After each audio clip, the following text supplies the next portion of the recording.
La maison penchait. Comme un vieil homme fatigué, elle s'affaissait sur les côtés, sa façade de briques s'effritant.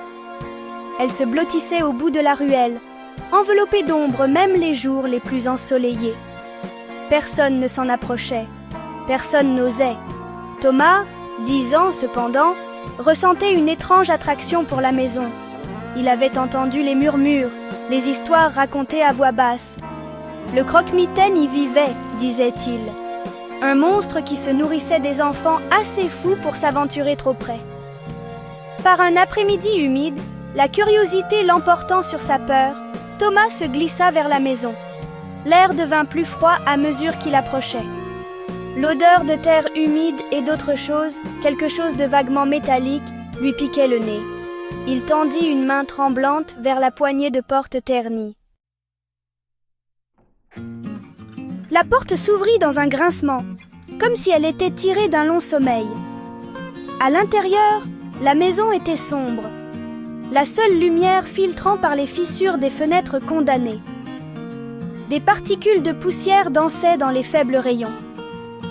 Chaque pas que Thomas faisait était accompagné du son de son propre cœur résonnant dans ses oreilles. L'air était épais, chargé d'une odeur de décomposition et d'un soupçon de quelque chose d'autre. Quelque chose qui ressemblait à du soufre. Il pouvait entendre le bruissement des rats dans les murs, leurs petites griffes grattant le bois. Une planche craqua au-dessus de lui, puis une autre. Des pas, lents et délibérés, résonnaient au plafond. Thomas se figea, le sang se glaçant dans ses veines. Il n'était pas seul. Un faible grognement, à peine audible, fit parcourir des frissons dans le dos de Thomas. Il se retourna, ses yeux scrutant désespérément l'obscurité à la recherche de la source du son. Les ombres semblaient se tordre et se contorsionner, prenant des formes monstrueuses dans son imagination. Il voulait courir, fuir vers la sécurité de la rue ensoleillée, mais ses pieds semblaient cloués au sol. La panique lui serrait la gorge, l'empêchant de respirer. Ses yeux passaient d'une ombre à l'autre, son cœur battant à coups rapides contre ses côtes. Quelque chose lui frôla la jambe. Il recula en haletant, les yeux écarquillés de terreur. Ce n'était qu'une toile d'araignée, suspendue mollement dans l'air immobile. Mais le contact lui envoya une secousse de peur, si réelle qu'elle était presque tangible. Puis il le vit. Une paire d'yeux, brillant d'une lumière surnaturelle, émergea de l'obscurité au fond du couloir. Ils étaient jaunes, comme ceux d'un chat, mais remplis d'une malice ancienne qui glaça le sang de Thomas.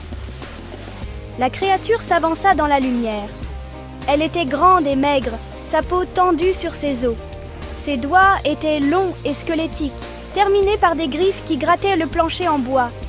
Son visage était un masque d'ombre, les seuls traits visibles étant ses yeux brillants. Le croque-mitaine fit un pas vers Thomas, puis un autre. Les planches gémissaient sous son poids. L'air devint plus froid, l'odeur de soufre presque suffocante. Thomas ne pouvait que regarder, paralysé par la peur, alors que la créature s'approchait. Le lendemain matin, la vieille maison se dressait à nouveau silencieuse, baignée par la chaude lumière du soleil levant. La ruelle était déserte, comme toujours. Le seul signe que Thomas y était passé était un seul mot griffé dans la poussière sur le seuil de la porte. Disparu. Où Thomas était allé, personne ne le savait. Le croque-mitaine, semblait-il, avait fait une nouvelle victime.